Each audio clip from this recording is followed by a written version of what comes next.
What is up, Waffle Gang? I do hope you are well. My name is Mark and today we're checking out some r/am I the butthole. If you'd like to skip the initial waffle, I don't know why I laugh at that every single time, please use the timestamps in the description below. But if you are new here, please consider hitting that like, that subscribe, and maybe that notification bell too, as it massively helps out our channel. I can never express that enough, it really does. And with that being said, let's just crack straight on with today's stories. Much love, guys. Now, our first story comes from Daddy Mutton Chop. Am I the arsehole for taking 28 male and 28 male, our big scary dogs to the groomer and complaining to the owners afterwards, resulting in the newest hire getting fired? Me, 28 male, fiance/husband-to-be, 28 male. Dogs in question: Nougat, 7-year-old brownish Newfoundlander, 75 kilos or 165 pounds.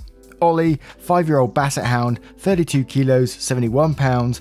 Pongo, 7-month-old St. Bernard long-haired variant, 50 kilos, 110 pounds. We frequented this doggy barbershop every 3 months for 10 years because it 1. Helped with the hair in the home, 2. Socialized the dogs, and 3. My dogs tend to get pretty smelly around the 3-month mark. 4. We're too lazy to do it ourselves, so we might as well get one of the locals some more business. Anyway, our dogs are very well behaved. Don't bark, don't jump on people. Soon-to-be hubby is a certified dog trainer, and we can have them off leash when we have our 2 daily walks. Well, except for Pongo, seeing as he's still a puppy. Well, during lockdown and all other stuff that has happened, one of the groomers in the salon sadly died. They hired a new one recently. We had booked an appointment, and when she saw the dogs, she told us to get the fuck out because 1. The dogs don't need grooming in form of a shower because they're not show dogs. 2. They are too big. I get it, Nougat and Pongo can seem intimidating, but I swear on Thor's hammer that the most dangerous things they can do are nuclear farts and drool. Much drool. She outright told us that the dogs were a hazard, while they were sleeping like the fat boys they are. 3. We take up time from people with dogs that actually need the grooming. Now, she wanted us to pay the full amount for wasting her time, which we did, and then we complained to the owner afterwards. The owner, who's previously groomed our Newfie and our old 120 kilogram, 265 pound English Mastiff, rest in peace Pongo 1, while we told the owner that we didn't necessarily want her fired, we'd actually want her to just talk to the new employee because business is business, right? Turns out that she got fired, since this wasn't the first time. Since then, the employee has contacted me on Facebook and told me that I'm an arsehole for getting her fired, which in turn some of my friends agreed with and told us that we should have just taken our business elsewhere, which under normal circumstances I would have done, but we've been in this salon for 10 years without problems. So Reddit, am I the arsehole? Nah, because this employee was making the company itself look bad, and you probably should have called that out to the owner, but because clearly, as the owner said, this isn't the first time that she had done this, so you was absolutely right to call out, I think. And it's not your fault she got fired. You said you didn't want her fired, but again, she clearly had done some of this sort of stuff in the past, so she was fired because of that. And we'll start off with Valoneria saying, not the arsehole, you went in and expected a service and got served with nothing but a hostile attitude where none was warranted. You didn't get the groomer fired, they took care of that themselves. And Webby Vanderquack says, not the arsehole, and quotes, turns out that she got fired, since this wasn't the first time, and then says, in that case it wouldn't be your fault, she lost her job, even if what you did had been wrong. I don't think it was wrong, I think it was pretty reasonable. The business owner can't afford to lose long-time customers. And Dookie says, not the arsehole, so this employee refused to do her job for an employer, made up some crazy stupid reasons to rationalize not grooming your dogs and still expected you to pay her, and she was surprised she got fired. I'm surprised you gave her any money whatsoever. I can't imagine going to get a haircut and the stylist telling me, you don't need a haircut, you aren't a model, and then expecting me to pay her for basically backhanded insults. The audacity of some people. This girl just got an expensive lesson in workplace etiquette and business 101. I'd probably let the owner know she reached out to you online because you probably aren't the only one she's harassing. She's actively harming the business. Also, I'll take a close look at your friends who are siding with a girl who refused to do her job but still expected to get paid. That's not how the world works. And now I turn this one to you guys. What do you guys think of this situation? Let me know your thoughts in the comments below. And our next story comes from Greedy Entertainer 2. Am I the arsehole for refusing to let my wife give our son a participation trophy? To be brief, my wife and I have a 12-year-old son who's in 6th grade. He recently competed in a school-wide spelling bee. Now I love my son very much and support him in everything he attempts, as does my wife. He's quite intelligent and recently decided he was going to take part in the school spelling bee that took place this last weekend. He did great. There were 28 children that decided to participate. And now here is where my issue is. Our son placed 5th and was extremely upset that the 1st, 2nd and 3rd place children all received trophies and he did not. This is where my wife said she was going to have a spelling bee trophy made via a third party without a finishing place engraved on it, i.e. congratulations in the X Middle School Spelling Bee 2021. I told her I would absolutely not approve of this. I told her I would explain to our son if he wanted a trophy that he would need to earn it, and that I would be more than happy to spend summer vacation doing mock spelling bees, helping him with his spelling, or whatever is needed if he really wanted to improve so he can earn the trophy next year. I don't feel comfortable with a participation trophy, as I think it sets a bad precedent where you will be awarded for being upset you didn't win. She is furious and isn't talking to me currently, as I told her absolutely not on a participation trophy. Am I the arsehole? I want to work with my son over the summer to build his confidence so he knows he really earned a trophy and not just hand one over because he is upset he lost.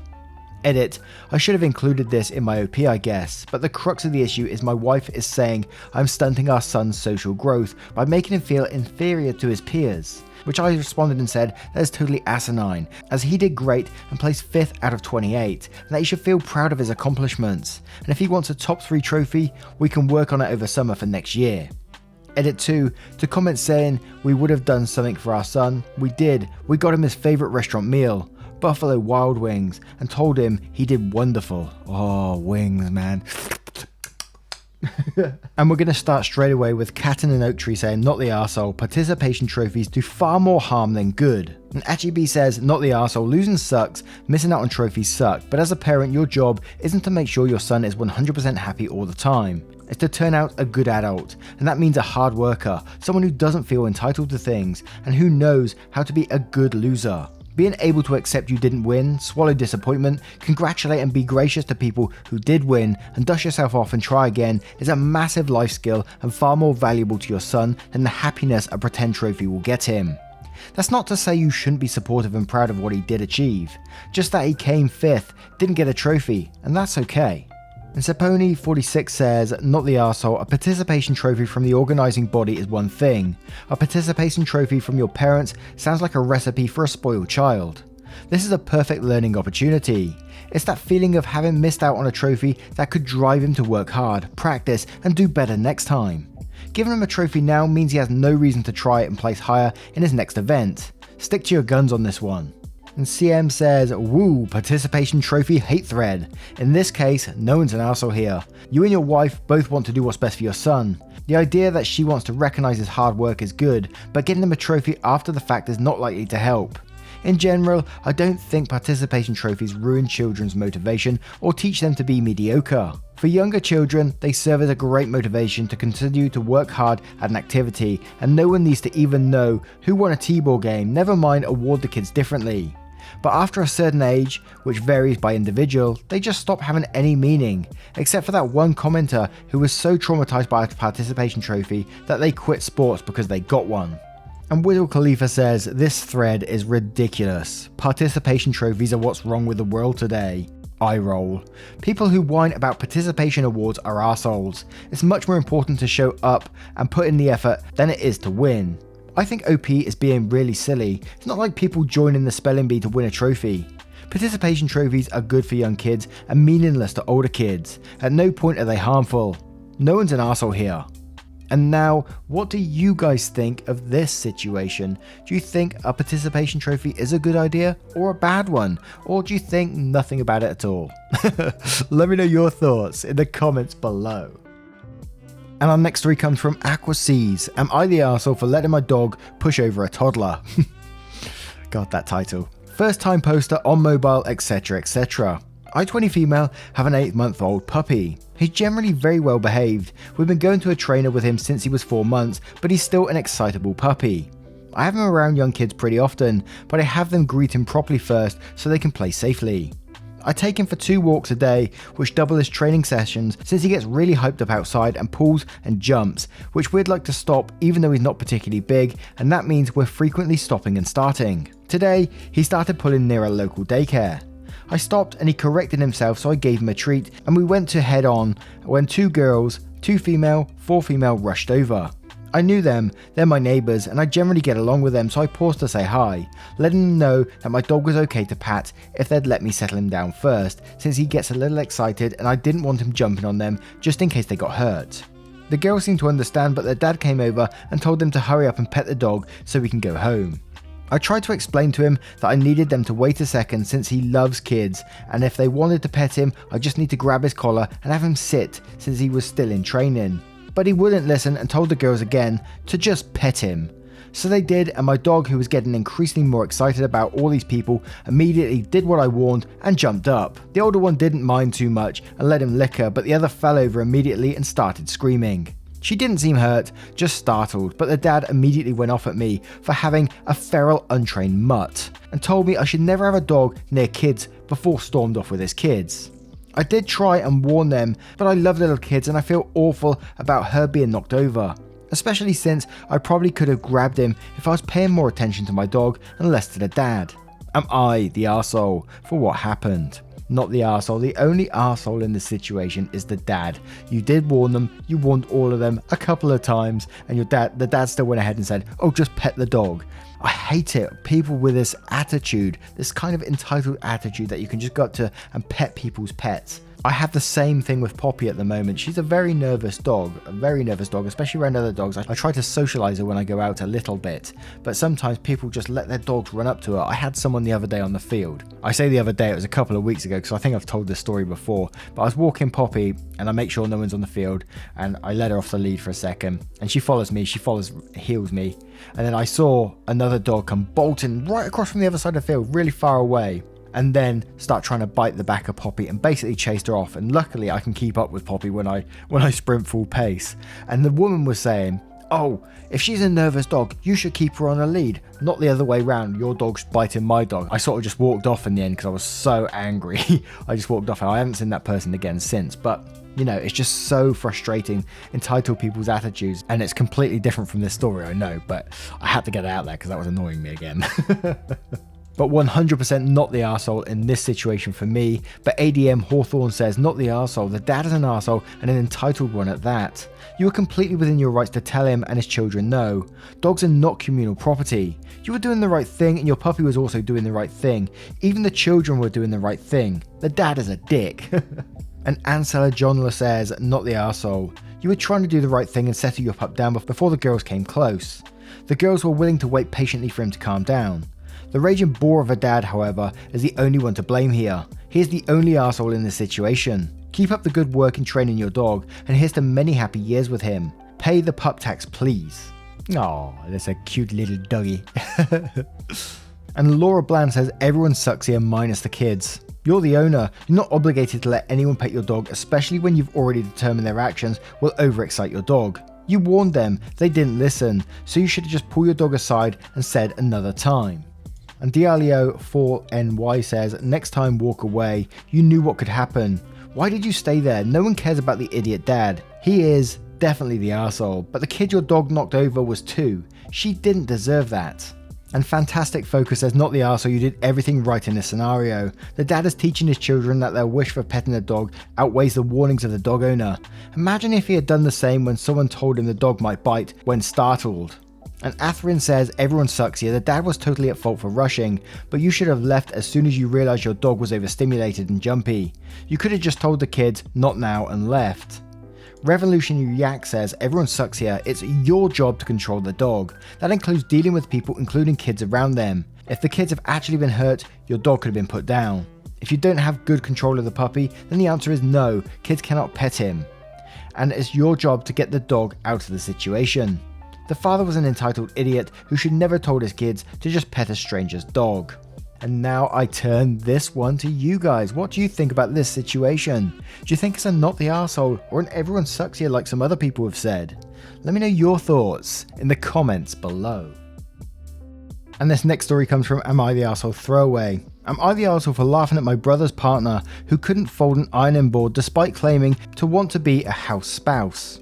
I, 40 female, have a brother, Peter, 37 male, who's dating Lou, 25 NB, he/they. This came as quite a shock to the family, since Peter's never dated anyone younger than him by 2 years.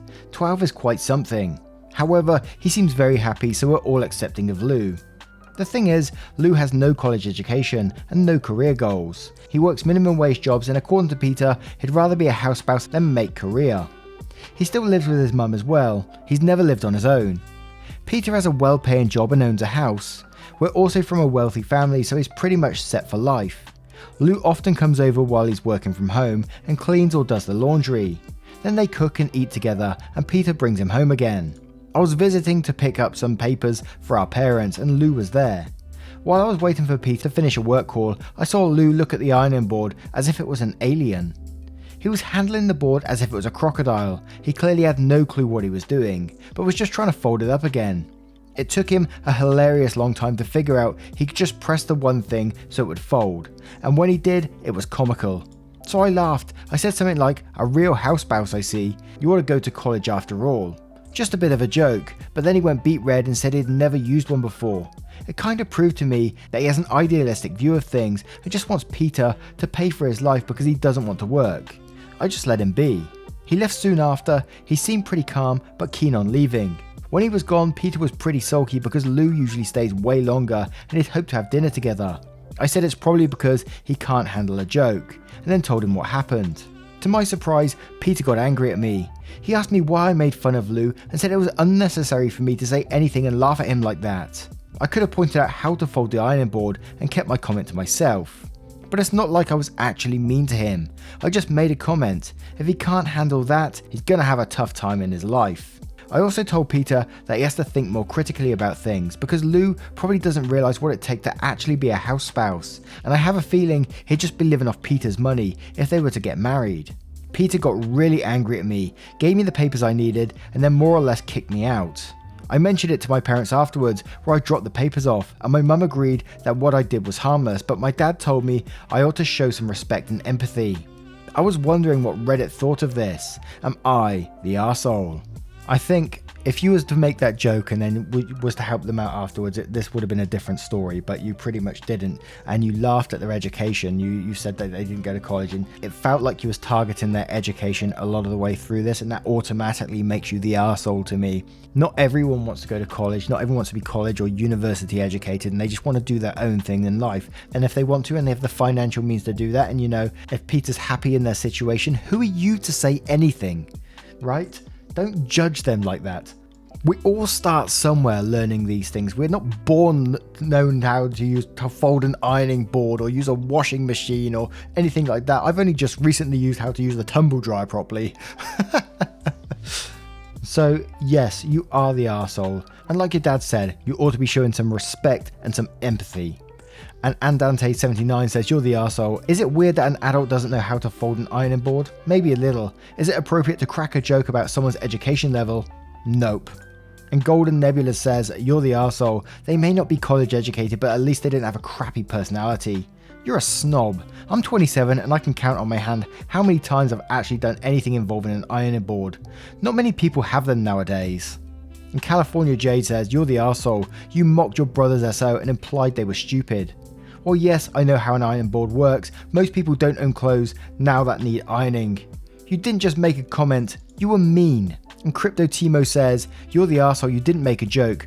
What you did was make a snide comment about someone not going to college and questioning their life choices because they were awkwardly handling an ironing board. Instead of being rude, you could have taken it as a learning moment and showed Lou how to use it.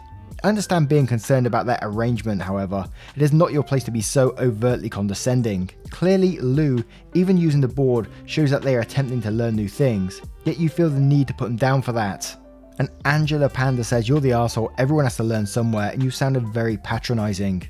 Followed by one more from Distorted Penguin saying, you're the arsehole, there's no reason to make fun of Lou's education level because he struggled with an ironing board. Is college going to teach him how to be a house spouse? You don't know the reasoning behind him wanting that.